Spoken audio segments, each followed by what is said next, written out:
Hello friends. இப்போ ரீசெண்டாக சென்னை விமான நிலையத்தில் சூப்பர் ஸ்டார் ரஜினிகாந்த் அவங்க ஒரு பேட்டி கொடுத்துருக்காங்க. அதுதான் நம்ம இன்டர்நெட் ஃபுல்லாக ரொம்பவே வைரலாக போயிட்டு இருக்குங்க அப்படின்னு சொல்லலாம். இதில் அவர் நேரடியாக யாரையும் தாக்கலை, ஆனால் மறைமுகமாக கண்டிப்பாக அவர் தாக்கியிருக்காருன்னு தான் சொல்லணும்.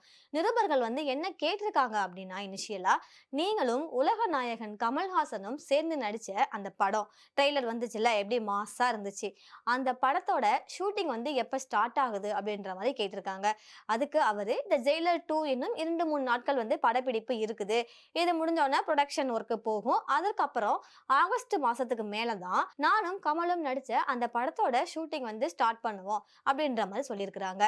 அதற்கப்புறமா இன்னொரு நிருபர் என்ன கேட்டிருக்காரு அப்படின்னா, நீங்க இப்ப தமிழ் சினிமாவில் ஒரு உச்ச நடிகரா இருக்கிறீங்க, சூப்பர் ஸ்டார் அப்படின்ற ஒரு பட்டத்தோட இருக்கிறீங்க, உங்க பிளேஸ இன்ன வரைக்குமே யாராலையுமே ரீச் பண்ண முடியல, என்னதான் மத்தவங்க யாராவது நான் தான் அடுத்த சூப்பர் ஸ்டார் அப்படின்ற அவங்க பீத்திக்கிட்டாலும் அவங்க பெருமையா பேசிக்கிட்டாலும் உங்க இடத்துக்கு யாருமே வர முடியல, உங்களை பார்த்துதான் மற்ற ஹீரோக்கள் காப்பி அடிக்கிறாங்க. அந்த கோட்டு போடுற ஸ்டைலா இருக்கட்டும், முடிய சிலுப்பி விடுற ஸ்டைலா இருக்கட்டும், அந்த கண்ணாடி போடுறது, தம்ம வாயில போடுறது, இதெல்லாம் யூனிக் ஸ்டைல் உங்களுக்கு, இதை மற்ற நடிகர்கள் பார்த்து நானும் மாஸ் ஹீரோ தான் அப்படின்ற மாதிரி காட்டிக்கிறாங்க. ஸோ நீங்க தமிழ் சினிமாவில் உச்சத்துல இருக்கிறீங்க. இப்ப சக நடிகர், இப்ப நடிகர் விஜய் அவங்க நடிச்ச ஜனநாயகன் படத்துக்கு முற்றுக்கட்டை போட்டாங்க, வெளிவர விட முடியாத அளவுக்கு அந்த படத்துக்கு தடங்கள் இருந்துச்சு, அதை நீங்க எப்படி பாக்குறீங்க அப்படின்னு அவங்க கேட்டப்ப அதை பத்தி அவரு எந்த விமர்சனமும் தெரிவிக்கல, எந்த கருத்தும் இல்ல அப்படின்னு சொல்லிட்டாங்க. அடுத்ததா இன்னொரு நிருபர் ஒரு முக்கியமான கேள்வி கேட்டாரு. நீங்களும் ரஜினி சார் நடிகக்கூடிய படத்தோட ஷூட்டிங் எப்போ ஸ்டார்ட் ஆகும்? நீங்களும் கமல் சார் நடிகக்கூடிய படம் எப்போ ஷூட் பண்ண பாருங்க? ஆக்சுவலி ஆகஸ்ட், ஆகஸ்ட் இது ஜெயிலர் இன்னும் 2-3 டேஸ் ஷூட்டிங் இருக்கு. அந்த முதல்ல சொன்னார் release date production office release பண்ணாங்க.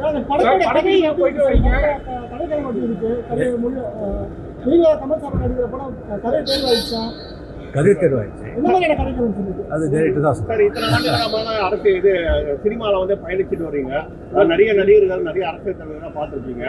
தற்பொழுது நீ ஒரு சக நடிகரா ஜனநாயகம் படம் முடக்கப்பட்டதுக்கு உங்களோட கருத்து என்ன சார்? சாரி, எனக்கு கருத்து சார். இன்னும் முக்கியமான கேள்வி, ஒரு மூத்த அரசியல் நடிகராக இருக்கீங்க, இப்போ உள்ள இளைஞர்கள் நடிகர்கள் மேல ரொம்ப இதுபட்டு ஒரு ஆர்வமா போயிட்டு அவங்க ரொம்ப இதா பண்றாங்க, நிறைய பேர் கீழே விழுந்து அடிபட்டு உயிரிழக்கத்தை கூட நம்ம பார்க்க முடியுது. ஒரு மூத்த நடிகரா இளைஞர்களுக்கு, நடிகர்கள் மீது அதிக ஆர்வமா போற இளைஞர்களுக்கு என்ன சார் சொல்லுங்க? இளைஞர்கள் தான் ரொம்ப ஜாகிரதையா இருக்கணும். அவங்க ஏதாவது அடிபட்டா அவங்களுக்கு தானே காயமாகும், அவங்க தான் ஜாகிரதையா இருக்கணும். இழப்புக்கு பிறகு பெற்றோர்கள் ரொம்ப வருத்தப்படுறாங்க, ஆனா இதை இளைஞர்கள் புரிஞ்சுக்க மாட்டாங்க. ஒரு மூத்த நடிகரா நம்ம தமிழ்நாட்டு இளைஞர்களுக்கு நீங்க கொடுக்கக்கூடிய ஒரு அறிவுரை சொன்னீங்கன்னா நல்லா இருக்கும். முதல்ல படிக்கிற டயத்தில் படிப்பதை மட்டும்தான் அவங்களுடைய முழு கவனம் இருக்கணும். அந்த அந்த டயத்தை விட்டாங்கன்னு சொன்னால் அதுக்கப்புறம் வாழ்க்கையில் அவங்க ரொம்ப கஷ்டப்பட வேண்டியிருக்கும். அதை மட்டும் அவங்க மைண்டில் வச்சுக்கிட்டு படிப்பில் மட்டும் அவங்க கிவ்ல அவங்க சிந்தனை அவங்க எல்லாமே அதில் தான் இருக்கணும். முதல்ல உடம்பு ஆரோக்கியத்தை பார்த்துக்கணும். இந்த டயத்தில் முதல்ல சொல்கிறது இளைஞர்களுக்கு தயவு செஞ்சு இந்த குடிப்பழக்கத்து கஞ்சா இதெல்லாம் தயவு செஞ்சு இதில் நீங்கள் அடிமையாகாதீங்க. அது பண்ணால் அவங்க வாழ்க்கையே கெட்டு போயிடும். அது நீங்கள் மட்டும் இல்லை, உங்களுக்கு சம்மந்தப்பட்ட தாய் தந்தை குடும்பம் எல்லாரையும் வாழ்க்கையை நீங்கள் நரகமாக்கிட்டு இருக்கீங்க. ஸோ அதில் மட்டும் நீங்கள் யாராவது அப்படி நண்பர் கிடச்சா அந்த நண்பர்கள்கிட்ட உங்ககிட்ட கிட்டே கூட போகாதீங்க, தூரம் இருக்கு. தேங்க்யூ. அதாவது இப்ப இருக்கிற இளைஞர்கள், இளம் பெண்கள் இவங்கள பத்தி, அதாவது நடிகர் விஜய் கூட்டம் கூடுறாங்கல்ல, பரப்புரை, அவங்களுடைய தேர்தல் களம், அவங்களுடைய மாநாடு, இதெல்லாம் அவங்களுடைய அதிகமா இளைஞர்கள், இளம் பெண்கள் தான் இருக்கிறாங்க. அவருடைய ரசிகர்கள், தொண்டர்கள் தான் அந்த இடத்த ஆக்கிரமிச்சிருக்கிறாங்க. ஆக்கிரமிக்கிறது மட்டும் இல்லாம நிறைய அசம்பாவிதங்களும் நடந்திருக்கு. ஒரு மாதிரி கொச்சையா தான் அவங்க ரசிகர்கள் பேசுறாங்க, யாருமே ஒரு டீசெண்டா பேசல. ஏன்னா ஒரு பெண் ரசிகை என்ன சொல்றாங்க அப்படின்னா, விஜய் நான் ஃபர்ஸ்ட் டைம் பார்க்கும்போது சுடுகாட்டுல இருந்து எழுந்து வந்த மாதிரி இருக்கு அப்படின்றாங்க. இது எப்படி நம்ம புரிஞ்சுக்கிறது? விஜய் பேயின்னு சொல்றாங்களா, இல்ல தீய சக்தி ஆவின்னு சொல்றாங்களா, என்னன்னே தெரியல. இந்த வார்த்தைக்கு என்ன அர்த்தம்னே நிறைய பேருக்கு தெரியல.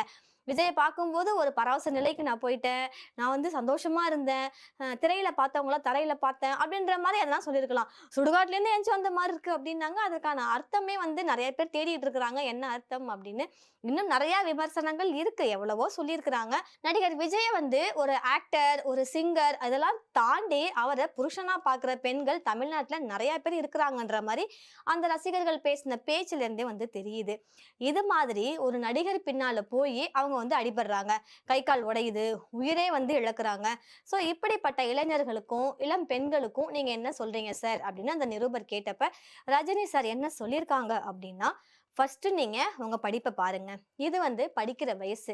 நீங்க படிக்கிற படிப்பு தான் உங்களை வந்து காப்பாத்தும்.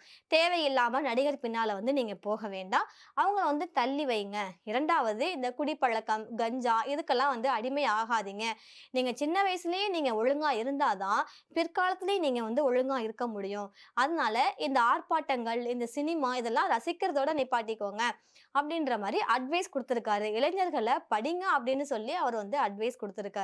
இதுல ரஜினிகாந்த் சார் என்ன மறைமுகமா சொல்றாங்க அப்படின்னா, கண்டிப்பா நடிகர் விஜயை தான் தாக்கி பேசியிருக்கிறாங்க. நடிகர் விஜய் தாக்கப்பட்டாரா அப்படின்ற மாதிரி தான் ஆயிடுச்சு. ஏன்னா அவருடைய கூட்டங்களுக்கு தான் அவருடைய கேரவன் போகும்போது ஒரு 200 பைக் வந்து அவங்க ஃபாலோ பண்ணி போறாங்க. சில பேர் குழந்தையெல்லாம் அழைச்சிக்கிட்டு அந்த பைக்ல அவ்வளவு ஸ்பீடா போறாங்க, குழந்தைய அழைச்சிட்டு ஓடி வர்றாங்க. ஆனா விஜய் அந்த காரை நிப்பாட்டி ஒரு 2 நிமிஷம் அவர் வெளியில வந்து ஜஸ்ட் எல்லாருக்கும் ஒரு ஹைஃபை கொடுத்து ஒரு ஹேண்ட் ஷேக் கொடுத்து, நல்லா இருக்கீங்களா, எல்லாம் பத்திரமா போங்க, எவ்வளவு வெயில் அடிக்குது, ஹெல்மெட் கூட போடாம நீங்க வர்றீங்களே, இருசக்கர வாகனம்னா விதிமுறையே வந்து ஹெல்மெட் போடணும் அப்படின்றதுதான், அது கூட இல்லாம வர்றீங்க, அதனால நீங்க வந்து பின்தொடர வேண்டாம், வெயிலுடைய தாக்கம் அதிகமா இருக்கு, நீங்க உங்க ஃபேமிலியை பார்த்துக்கோங்க, உங்க அன்புக்கு நன்றி அப்படின்ற மாதிரி 2 நிமிஷம் அவர் பேசியிருந்தாரு, அவங்கள பார்த்திருந்தாருன்னா அவங்க அதோட வந்து போயிடுவாங்க. ஆனா இவர் அப்படி கிடையாது. இவருக்கு வந்து அது ஒரு கெத்து. இது வந்து பார்க்கும்போது எப்படி தெரியுது அப்படின்னா, இது உண்மையாவே ரசிகர்கள் ஒரு அன்போட வர்றாங்களா, இல்ல விஜயை பார்க்கணும் நிஜமாவே வர்றாங்களா, இல்ல இவங்களே தலைக்கு இவ்வளவுன்னு சொல்லி காசு கொடுத்து அழைச்சிட்டு வர்றாங்களா அப்படின்ற மாதிரி தெரியல. ஏன்னா குழந்தைங்களை அழைச்சிட்டு கேரவன் பின்னாடி ஓடி வர்றதெல்லாம் பார்க்கும் போதே ரொம்ப அநியாயமா இருக்கு. அதே மாதிரி கார்ல ஒரு குரங்கு மாதிரி தாவுறாங்க, அதாவது ஜாம்பி மாதிரி வந்து அட்டாக் பண்ண பாக்குறாங்க. இதெல்லாம் பார்க்கும்போது அவருடைய ரசிகர்கள் இன்னும் வந்து அரசியல் படிக்கவே இல்லை. அரசியல்னா என்ன, கொள்கைனா என்னன்னே தெரியல. இப்ப நடிகர் விஜய் அவர் ரசிகர்கள்ட்ட நீங்க போயிட்டு உங்கள் கொள்கை தலைவருடைய கொள்கைகள் என்ன, உங்க கட்சியினுடைய கோட்பாடு என்ன, உங்க தலைவருடைய சித்தாந்தம் என்ன அப்படின்னு நீங்க கேட்டு பாருங்களேன். கொள்கையா, அதான் நாங்க 2 வச்சிருக்கோம்ல பின்னால அவங்க போட்டோ, அவங்கதான் அப்படிம்பாங்க. ஒரு 4 கொள்கையை சொல்லுங்க அப்படின்னா அவங்களுக்கு தெரியாது. அதே மாதிரி இந்த booth slip, booth committee, booth agent இதெல்லாம் அவங்களுக்கு என்னன்னே தெரியாது. அவங்கள பொறுத்த வரைக்கும் நடிகர் விஜய் அவர் வந்து சினிமால நடிக்கிறாரு, அவரை வந்து நேர்ல பார்க்கணும், அவர் கூட ஒரு போட்டோ எடுக்கணும். இதுதான் அவங்களுடைய ஒரு மெயின் கொள்கையா இருக்கு. ரசிகர்களுடைய கொள்கையா இதுதான் இருக்கு. விஜயை பார்க்கணும், விஜய் கூட ஒரு போட்டோ எடுக்கணும், அதை வீட்டுல வந்து பெருமையா காமிக்கணும் அப்படின்றதுதான் அவங்களுக்கு இருக்கே தவிர, நம்ம தலைவர் விஜய் என்ன பேசுறாரு, என்ன பேச வர்றாரு, நமக்கு என்ன அட்வைஸ் பண்றாரு அப்படின்ற மாதிரி கேட்க யாருமே தயாரா இல்ல. இது ஒரு பக்கம் இருக்க, நடிகர் விஜயும் என்ன பண்றாங்க அப்படின்னா, மேடை ஏறினாலே டிஎம்கேவை தான் விசாரிக்கிறாங்க. 33 வருஷமா அவங்க திராவிட கட்சிகள் ஆண்டுட்டு வர்றாங்க, ஃபுல்லாவே ஊழல் தான் இருக்குது, பெண்களுக்கு பாதுகாப்பு இல்லை, அதே மாதிரி கஞ்சா குடிப்பழக்கம் இதெல்லாம் வந்து அதிகமாயிட்டே வருது, இதெல்லாம் ஒழிக்கணும், மாற்றம் வரணும், அதுக்காக தான் நான் வர்றேன் அப்படின்றாங்க. ஆனா இன்னும் சில பேர் என்ன சொல்றாங்க அப்படின்னா, இப்ப விஜய் வந்து மக்களுக்கு நல்லது பண்ணணும் அப்படின்னு நினைக்கிறாரு, அதை வந்து அரசியலுக்கு வராமலே செய்யலாம்ல, அரசியலுக்கு வந்துதான் செய்யணுமா என்ன, அரசியலுக்கு வராமலே நல்லதுகள்லாம் அவர் செய்யலாம்ல, அவர் சும்மாவே வந்து மக்களுக்கு வந்து ஆறுதல் கொடுக்கணும் இல்ல நலத்திட்டங்கள் கொடுக்கணும்னாலே வேற டிஸ்ட்ரிக்ட்ல இருக்கிறவங்கள சென்னை வரவழைச்சி மாமல்லபுரமோ பனையூரோ உள்ள 5 ஸ்டார் ஹோட்டலோ இங்கே வரவழைச்சி அவங்களுக்கு ஆறுதல் சொல்லி நிதி உதவி திட்டங்கள்லாம் கொடுத்து அவங்கள வந்து அனுப்புறாரு.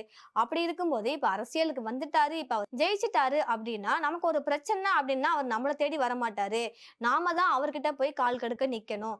இப்ப நான் எல்லா சொகுசையும் நான் விட்டுட்டு வர்றேன், என்னுடைய வசதி வாய்ப்பு, என்னுடைய பணக்கார வாழ்க்கை, அவ்வளவுமே ஆடம்பரங்களை எல்லாம் இழந்துதான் நான் அரசியலுக்கு நான் வர்றேன், உங்களுக்காக தான் நான் வர்றேன் அப்படின்னு கதறாங்க, ஒரு சிம்பத்தி கிரியேட் பண்றாங்க, எல்லாத்தையும் விட்டுட்டு வர்றேன் அப்படின்ற மாதிரி. ஆனா அவருடைய சொகுசு வாழ்க்கையை அவர் விடல. அவருடைய கேரவன் பாத்தீங்கன்னா ஒரு நாள் கூட அந்த டோர் வந்து ஓபன் ஆகாது. அதே மாதிரி அவர் ஸ்டேஜ் போட்டிருக்காங்க அப்படின்னா அந்த ஸ்டேஜுக்கும் அந்த தொண்டர்கள் பொதுமக்களுக்கும் இடையில பயங்கர கேப் இருக்கும், அந்த ஸ்டேஜ் பயங்கர ஹைட்ல இருக்கும், யாராலையும் ஏற முடியாத அளவுக்கு. அப்படியே இருந்தாலும் கிரீஸ் தடவி வச்சிருவாங்க, யாரும் அதுல ஏறக்கூடாதுன்னு. இதையும் தாண்டி ஏதாவது ஒரு தொண்டர் வந்து விஜய் பக்கத்துல போகணும்னு நினைச்சா குண்டு குண்டா இருப்பாங்கல்ல பவுன்சர்ஸ், அவங்கள வச்சு புடிச்சு அல்லேக்கா கீழே போட்டுருவாங்க. சோ சாமானிய மக்கள் யாருமே விஜய் பக்கத்துல போக முடியாது. மக்களுக்காக தான் வந்தேன், மக்களுக்கு நல்லது செய்ய வந்தேன், ஆட்சி மாற்றம் கொடுக்குறேன், ஊழல் இல்லாத ஆட்சியை கொடுப்பேன் இப்படி சொல்றாங்க. ஆனா ஊழல் செய்தவங்களையே அவங்க கட்சியில கூட வச்சிருக்கிறாங்க. கூட வச்சிருக்கிறது மட்டும் இல்லாம வேட்பாளரா அறிமுகப்படுத்தி இருக்கிறாங்க. இப்ப செங்கோட்டையன் சாரே எடுத்துக்கோங்களேன், அவங்க மேல ஊழலே கிடையாதா? இப்ப அவங்கள வந்து இவங்க எடுத்துட்டாங்க. ஒருவேளை தாவேகாவுக்கு வந்தப்புறம் அவங்க வந்து புனிதம் அடைஞ்சிட்டாங்களா என்னன்னு தெரியல. ஆனா ஊழல்வாதியை தானே நீங்க கூட வச்சிருக்கீங்க. அவங்களுக்கு தானே நீங்க வந்து தொகுதி பிரிச்சு கொடுத்துருக்கீங்க. சட்டமன்ற தொகுதியில அவருக்கு வந்து ஒரு இடம் கொடுத்துருக்கீங்க. அப்புறம் எப்படி நீங்க இந்த வார்த்தையை சொல்லலாம்? ஊழலே இல்லாத ஆட்சி அமையும்னு நீங்க வந்து எப்படி சொல்லலாம்? அதே மாதிரி நலத்திட்டங்கள், இந்த தேர்தல் வாக்குறுதிகள் எல்லாம் பாத்தீங்கன்னா அது கண்டிப்பா டிப்பி காப்பி தான். இந்த அடிச்சான் காப்பின்னு சொல்லுவாங்கல்ல, அதே மாதிரி. ஆனா என்ன, இல்லாம காப்பி அடிச்சிருக்கிறாங்க. கிட்டத்தட்ட டிஎம்கே ஏடிஎம்கே செஞ்சுக்கிட்டு இருக்கிறத செய்ய போறத இவங்க கொஞ்சம் முன்ன பின்ன மாத்தி மானே தேனே பொன்மானே இதெல்லாம் கொஞ்சம் அப்படியே ஆட் பண்ணி வாக்குறுதியா கொடுத்துருக்காங்க. சோ ரஜினி சார் என்ன சொல்றாங்க அப்படின்னா, நடிகர் பின்னால நீங்க போறதை நிப்பாட்டுங்க, உங்களுடைய கல்வியை பாருங்க. ஒரு வயசு வரைக்கும் தான் நம்மளால படிக்க முடியும். அதுக்கப்புறம் குடும்ப பாரம் இதெல்லாம் வந்துருச்சுன்னா நம்மளால படிப்புல கவனம் செலுத்த முடியாது. இந்த குடிபோதை கஞ்சா இதுக்கெல்லாம் வந்து அடிமை ஆகாதீங்க. அது வந்து ஃப்ரீயா கிடைக்குது, ஈஸியா கிடைக்குது அப்படின்றதுக்காக அதுக்கு நீங்க அடிமை ஆகாதீங்க.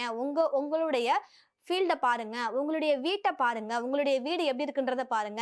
நடிகர்களுடைய வீடு, அவங்களுக்கு சொந்தமான ஆடம்பரமான பங்களா, ரெசார்ட், அவங்களுடைய சொத்து பத்து இதெல்லாம் பாருங்க. அதே மாதிரி உங்க வீட்டையும் பாருங்க.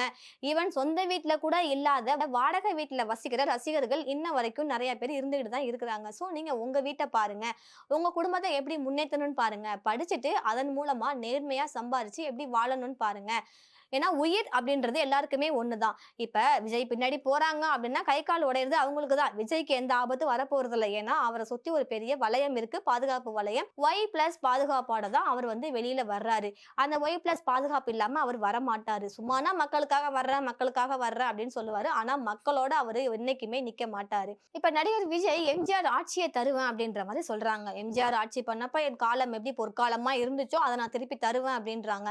ஆனா எம்ஜிஆர் சார் மக்களோட மக்களா இருந்தாங்க, மக்கள் கிட்ட பேசினாங்க, தொகுதிக்கு போனாங்க, என்ன பிரச்சனை ஏது பிரச்சனை எல்லாரையுமே ஒரே மாதிரி பார்த்தாங்க. நலத்திட்டங்கள் எவ்வளவோ செஞ்சாங்க. ஜெயலலிதா அம்மையார் கூட மக்களுக்கு நல்லதுகள் எவ்வளவோ செஞ்சிருக்காங்க. அதனாலதான் அவங்களுக்கு வந்து அவ்வளவு கூட்டம் கூடுனுச்சு. அதே மாதிரி விஜய்க்கும் வந்து கூட்டம் கூடுது. ஆனா இவரு இது வரைக்கும் மக்களோட மக்களா எந்த தொகுதியிலையுமே நிக்கல, எந்த இடத்துலயுமே நம்ம வந்து மக்களோட மக்களா பார்க்கல. அவர் ஒரு சொகுசான இடத்துல ஒரு 5 ஸ்டார் ஹோட்டல்ல இல்ல ரெசார்ட்ல தான் அவங்க பாதிக்கப்பட்டவங்களை வரவழைச்சு அவர் வந்து ஆறுதல் கொடுக்குறாரே தவிர இவர் வந்து மக்கள் கிட்ட போகல. ஏன்னா மக்கள் கிட்ட இவர் போனா கூட்டம் கூடுது, இதனால அசம்பாவிதங்கள் நடக்குது, எதிர்பாராத விதமாக என்ன வேணாலும் நடக்குது, அதனாலதான் நான் போகல அப்படின்ற ஒரு பிம்பத்தை வச்சிருக்காரு. இரண்டாவது, டிஎம்கேவை எதிர்த்தா நாம பெரிய ஆளா ஆயிடலாம். ஏன்னா இது வரைக்கும் டிஎம்கேவை எதிர்த்தவங்க டிஎம்கேல போய் ஜாயின் பண்ணிட்டாங்க. எக்ஸாம்பிள் சொல்லணும்னா கேப்டன் சார் அவங்களுடைய கட்சியா இருக்கட்டும், மக்கள் நீதி மையமா இருக்கட்டும், இவங்க எல்லாமே இப்ப டிஎம்கேல தான் இருக்கிறாங்க. டிஎம்கேவை எதிர்த்து தான் இந்த கட்சியை வந்து ஆரம்பிச்சாங்க. ஆனா இப்ப டிஎம்கேவோட கூட்டணியில தான் அவங்க இருக்கிறாங்க. சோ அதே மாதிரி விஜய் கூட வாரிசு அரசியல், திராவிட கட்சி, இதை நான் எதிர்க்கிறேன், ஊழல் ஆட்சி இப்படின்னு சொல்லிட்டு வந்து நாளை பின்ன டிஎம்கேல இவரும் போய் கூட்டணியை அமையறதுக்கான வாய்ப்புகள் நிறையவே இருக்கு. சோ சூப்பர் ஸ்டார் ரஜினிகாந்த் அவர் சொன்ன மாதிரி ரசிகர்கள் உங்களுடைய குடும்பத்தை பாருங்க, உங்களுக்கு படிக்கிற வேலை, உங்க குடும்பத்தை பாக்குற வேலை இவ்வளவு இருக்கு. உங்க குடும்பத்தை செட்டில் பண்ணுங்க, உங்க படிப்பை நல்லபடியா முடிங்க, உங்க வாழ்க்கையை நல்லபடியா பார்த்துக்கோங்க. சூப்பர் ஸ்டார் சொன்ன மாதிரி குடிப்பழக்கத்துக்கோ மது பழக்கத்துக்கோ வந்து நீங்க உள்ளாகாதீங்க. நீங்க இப்பவே வந்து super star fans, Ajith fans இவங்களெல்லாம் வந்து சண்டை போட்டு வச்சிருக்கிறீங்க. அதாவது விஜய் ஃபேன்ஸ் வந்து இவங்க கூட எல்லாம் வந்து ஒரு சண்டையில தான் இருக்கிறாங்க. இவங்களுடைய ஓட்ஸ்லாம் விஜய் சாருக்கு கிடைக்குமா என்னன்னு தெரியல. இப்ப அஜித் ஃபேன்ஸ் வந்து ஓட்டு போட ரெடியா இருந்தா கூட விஜய் ஃபேன்ஸ் பண்ற பல செயல்கள்னால ஐயோ வேண்டாப்பா அப்படின்ற மாதிரி அஜித் ஃபேன்ஸ் வெறுக்கிற அளவுக்கு வந்து இருக்கிறாங்க. அதனால சூப்பர் ஸ்டார் சொல்றத நீங்க கடைபிடிச்சிங்க அப்படின்னா உங்க வாழ்க்கை நல்லா இருக்கும் அப்படின்றது என்னுடைய கருத்தா இருக்கு. ஸோ இதை பத்தி உங்களுடைய கருத்து என்னன்றதை எங்களுக்கு கமெண்ட்ல சொல்லுங்க. தேங்க்யூ.